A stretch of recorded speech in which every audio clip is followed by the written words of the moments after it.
CM Yogi Adityanath की 3 जनसभाएं होनी हैं। यूपी के सीएम योगी आदित्यनाथ 3 विशाल जनसभा को संबोधित करेंगे, बीजेपी उम्मीदवारों के लिए चुनाव प्रचार करेंगे। तो एक तरफ केंद्रीय गृह मंत्री अमित शाह भी ताबड़तोड़ रैली करने जा रहे हैं आज जम्मू कश्मीर में, और यूपी के सीएम योगी आदित्यनाथ भी 3 जनसभा को संबोधित करेंगे। बीजेपी के स्टार प्रचारक के तौर पर सीएम योगी आदित्यनाथ भी आज जम्मू कश्मीर के रण में उतरने जा रहे हैं। तीसरे और आखिरी चरण के रण की तैयारी है और जरूरी है कि तमाम जो स्टार प्रचारक हैं वो उतारे जाएं, इसलिए बीजेपी ने पूरी ताकत झोंक दी है।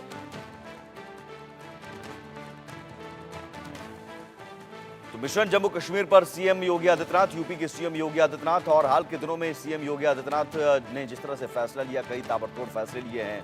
और जो उनके कई बयान भी रहे हैं, उनकी वजह से उन्होंने खूब सुर्खियां भी बटोरी हैं। खासतौर पर बटेंगे तो कटेंगे, या फिर हाल के दिनों में जो नेम प्लेट और तमाम चीज़ें दुकानदारों से ये ढाबा और रेस्टोरेंट मालिकों को कहा गया कि आप अपना नाम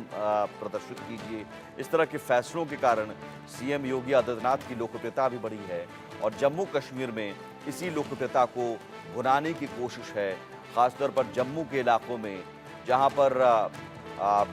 जो हिंदुओं की संख्या है वो ज़्यादा है, तो उन इलाकों में बीजेपी की तरफ से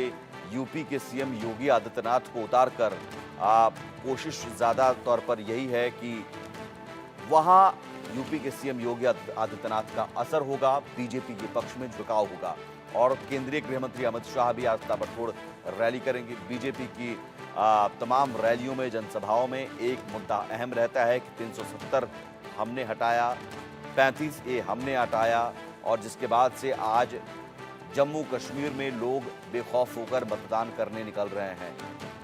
अजय डोंडियाल हमारे साथ जुड़े हुए हैं। अजय, 2 बड़े चेहरे, केंद्रीय गृह मंत्री अमित शाह और यूपी के सीएम योगी आदित्यनाथ, साफ तौर पर यह है कि तीसरे और आखिरी चरण के रण में पूरी ताकत बीजेपी की तरफ से झोंक दी गई है और यूपी के सीएम योगी आदित्यनाथ को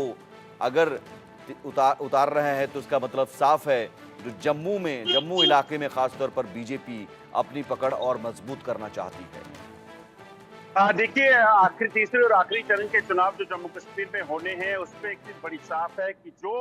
इन तीसरे चरणों के चुनावों में बाजी मारेगा, सरकार वही बना पाएगा, सत्ता में वही आ पाएगा। नेशनल कॉन्फ्रेंस की अगर बात की जाए और कांग्रेस का अलायंस जो हुआ है, अगर नॉर्थ कश्मीर का इलाका जो तीसरे चरण के चुनावों में वोटिंग के लिए जाएगा, वहां पर अगर इंजीनियर रशीद का पलड़ा भारी रहा और उमर अब्दुल्ला जैसे पार्लियामेंट के चुनाव हारे थे,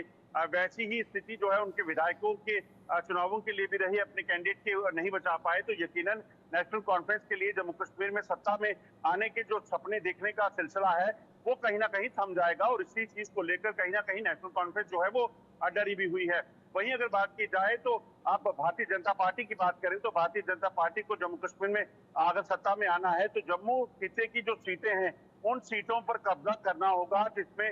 11 सीटें जम्मू डिस्ट्रिक्ट की हैं, इसी तरह से सांबा की